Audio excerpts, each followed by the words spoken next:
Welcome to another episode of Mastermind Bites. Hi, my name is Fong. I'm an entrepreneur, business strategist, real estate investor, speaker, and also a best-selling author. And every single day, I help others unlock the potential and guide them to succeed. Today on Mastermind Bites, I get to feature another amazing individual. And the reason why I do this is because over the last few years, I've been able to meet some amazing individuals, some very successful celebrities, and also got to learn from them, hear their stories, be in their presence, and just absorb that energy and understand how they were able to become successful. And the reason why I do this is so that I can share back some of those experiences, share back some of the stories, and get those lessons learned into our personal lives and also our business lives.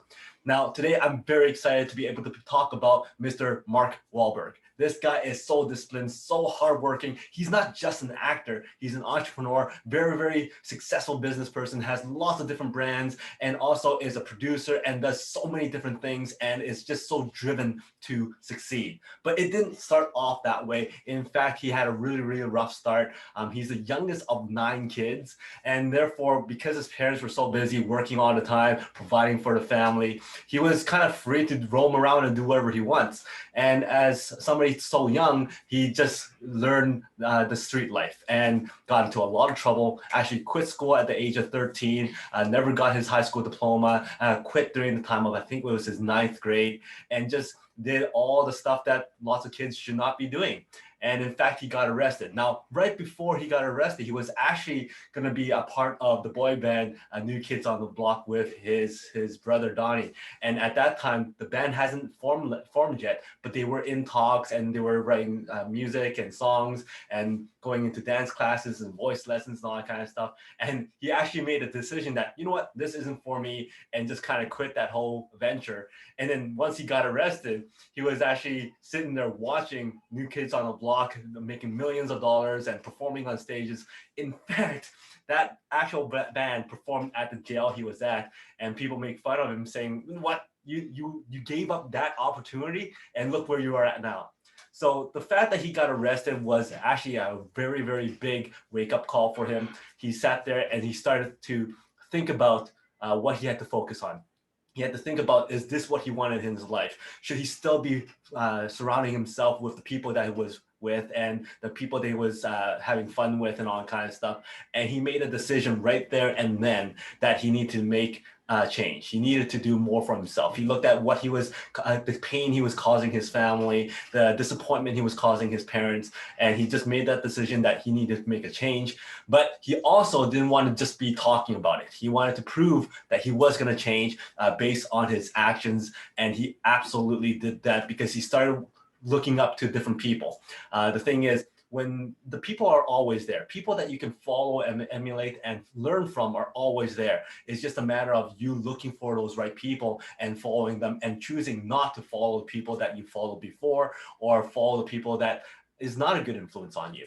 And for him, it was actually a lot more difficult because he still, after he got out, he still had to walk into the same areas and go through the spots where all his old friends were. And he just had to stay away and kind of be disciplined in following the right footsteps and following the right people in order for him to change his life. And he was very, very disciplined and worked even harder and harder and harder. And because of his upbringing, because of what happened, he believed that he had to work twice as hard than anybody else so that he can succeed and change his life around and just be that person that can prove that once you put your mind to it, you can absolutely succeed in anything. He then came up with the mindset that everything is based on failures and successes, but you can never, ever question your effort. If you are actually questioning your effort in something that you've done, then that is when you actually regret your time, regret and be disappointed about yourself, because if you didn't put in your effort, it's all because of you. So therefore, he works extra hard, 2 times as hard as anybody else, and he will never ever question the effort that he puts in. And that's something that I truly admire, something that I thought was absolutely important to our everyday lives, because if you're disappointed in yourself, if you're regretting certain things, it's most likely because you did not put in the effort. Whether you fail or succeed, you'll always grow from those experiences, and therefore it's that effort that makes the biggest difference. Now, he has so many great advice and so many great experiences to share. And right now, I would like to share 7 of those life lessons that he's been talking to other people about, that he's been sharing throughout lots of his talks, lots of his panel discussions and interviews, and also when he was at this one event that I was at to listen to him live, where he shared some of his stories as well. Number one, it's that every day is a fresh day. Every day you have to wake up feeling that, you know what, I have so much more to do. It's a new start every single day. The second thing is you need to be aggressive and proactive. Number 3, you need to believe in the stuff that you work on and that you're committed to. Number 4, when you have results, you work even harder so you could get more results. Number 5 is when there's an opportunity for the taking, you always take that opportunity. Number 6, always don't listen to the naysayers. Always avoid them and just be true to yourself and work harder so that you can achieve the things that you want to do and avoid all the people that are saying that you can't do it. And number 7, you need to commit to it. So those are the 7 things I thought was very applicable to our personal lives and also our businesses. Going back to number 1, he wakes up every day feeling that there is a fresh start today, and therefore he works even harder every single day. He wants to do a lot of things. He wants to know that there's so many different opportunities out there, and there's so many things that you can do that it's a waste of your time if you don't go out there learning more things, if you don't go out there achieving more success, if you don't go out there to learn things and do as much as you can and try to absorb as much as you can, because every single day is a brand new day for you to start something else. So that's one thing that's very important. Number 2 is that during the period of time where he wasn't getting a lot of movie roles or not getting a lot of things to build a business on, he was actually very aggressive and very proactive in creating his own environment, in taking control and having control of what he's actually going to be creating. And that's why he spent a lot of money and a lot of time and effort in becoming his own producer. And therefore, he created and produced his very first series, which is Entourage, which then led on to producing his own movies and all this other stuff, because he was proactive in creating something that he always wanted and not wait for it to come his way. So therefore, be aggressive and also be proactive. Number 3 is believe in the stuff that you are involved in. Everything that he's involved in, from Aqua Hydrate Water to Wahlburgers to the movies that he produces and the movies that he's in, he believes in those products. He believes in those services. With the burger industry, he believed that he can trust his family to run that company. And also he believed that he wanted to pass those on to the next generation, to his kids and all that kind of stuff. So you need to believe in the people that you work with and also trust in the product that you actually are being involved with in order for it to succeed. And if he doesn't believe it, regardless of how great that the monetary gains are, if he doesn't believe in it, he's not going to be involved in it. Number 4 is you need to get results. And once you get results, you'll see that you can work even harder to gain more results. And it just keep on building and building and building. And it gives them that drive. When you see the results come and you know you can work harder to get more, he's driven even further to go and get more results. And that's why he works twice as hard as everybody else. That's why he works out so hard. If you watch some of his shows and watch some of his workout videos, he works very hard. He wakes up at 4 a.m., 4:30 in the morning. And by 9 o'clock, he's already done so much more things than the masses, because they wake up at 9, 10 o'clock. He's already done half a day of work by the time you wake up. So he's very driven and he wants to get more and more results. And if the effort's not there, that's when he's disappointed, which I kind of alluded to before. And that's why the discipline is so important. And he's absolutely disciplined in what he's working on. And that's why when it comes to working out, learning, and growing, he's absolutely disciplined and has scheduled regimens, waking up early, working hard, but still having that balance with his family and his work life. Number 5 is when there's an opportunity there you can't pass up, you just can't let that go. And when I believe it was the movie Departed came around, and Scorsese goes, hey, do you want to work on this movie and be a part of it? They didn't pay him a lot of money. And therefore he goes, of course, if you have the opportunity to work with a great actor, if you have the opportunity to work with somebody that you can learn from and be involved with a great project like Departed was, he said yes. And even though if he wasn't paid a lot, in fact, he wasn't paid at all, I believe. And even so, he was so engaged in that movie, and therefore he said yes to that because there was an opportunity for him to learn and grow and be involved with a great project. He actually even went on to say that, you know what, even if he had to pay to be able to work on that project, he would have. So when there's a great opportunity to be connected with somebody or to learn from somebody, and it's an opportunity for the taking, you have to take that opportunity because it's not always going to be there for you to actually to accept. Number 6, it's that never listen to the naysayers. When he's at a very young age, when he said he wanted to be an actor, people laughed at him.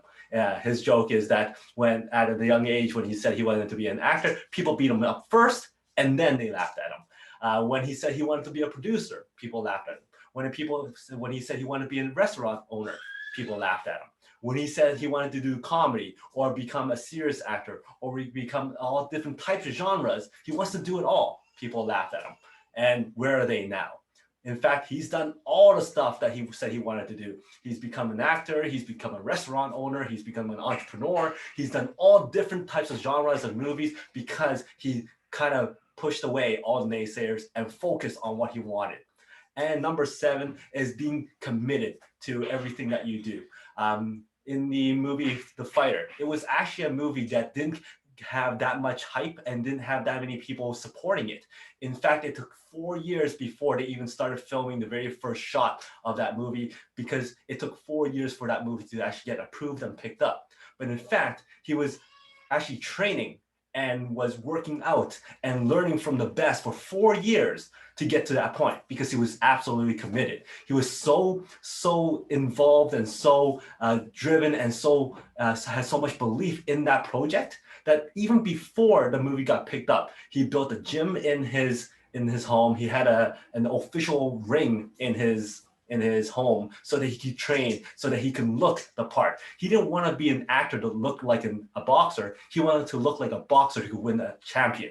And that was absolutely phenomenal. If you really think about the way he put that, it's that he wants to act the part. He wants to be committed to that role so that he can look like a boxer and not look like an actor. He wanted to look like a boxer who could win championships. And that's when he got the coaches to train him for over 4 years, waking up every single day at 4:30 and train for 8 to 10 hours a day, even before he knew that the movie was going to be picked up. So he was absolutely committed. Another example of how committed he was the fact that, as I talked about at the very beginning, he never did graduate. In fact, he quit school when he was in 9th grade or something like that. And then years and years later, it was, I believe it was in about 2013 that he actually decided, you know what, I wanted my high school diploma. And he went back and learned everything and did all the courses and all that kind of stuff. And he actually finished his high school diploma and went through the exams and all that kind of stuff within 6 to 8 weeks. And in order to do that, during the downtime of doing shots for a movie or downtime during the meetings and whatnot, he would study, he would read, he would learn, and so that he could finish his high school diploma, which he eventually did. So that's how committed he was. And that's how much he wanted to be successful, how much he wanted to learn, and how much he wanted to work hard and be driven so that every single day is a fresh day, so that every single day is an opportunity for him to grow and learn and work hard and just commit to everything that he does, commit to success. So those are the 7 lessons learned that I got from Mr. Mark Wahlberg, an amazing, phenomenal person, and somebody that I enjoy watching his movies. I enjoy all his talks, and I also enjoy all the stuff that he does. So it's absolutely cool to be able to learn from him. Again, those 7 things are: number 1, wake up every day as if it's a fresh new day for you to do something new. Number 2, be aggressive and proactive. Take control of your destiny. Take control of the stuff that you want to work on. Don't wait for somebody to give you something. Number 3, believe in the items that you're working on, believe in the projects that you're on, and believe in the services that you provide. Number 4, results lead to more confidence, leads to you working harder, leads to that drive, and then also be disciplined so that you can gain more and more results. Number 5 is when there's an opportunity that's life-changing, always say yes. Number 6, and that is avoid the naysayers. Disregard them, do what you believe is something that you truly want to do, and pursue those dreams. And number 7, you have to commit to what you're doing 100%. So those are the 7 things that I thought was very important for our everyday lives and also for our businesses to be successful. And like I said, Mark Wahlberg is somebody that I look up to, somebody who I've learned a lot from, and I love following his path, and I love following his projects. Now, if you enjoyed this video and enjoyed this episode, please go back and watch some of the other Mastermind Bites. And if you enjoyed Mastermind Bites, go back and watch some of my other shows, the Peak Potential Success Show, the Unlocking the Mind, and also Make More Mind Bites that's up every single week as well. Thank you for your support. Thank you for liking, subscribing, commenting, and sharing. I always love seeing those comments. And also, I really thank all of you for your support. Until next time, today is the day to unlock your potential. We'll see you later.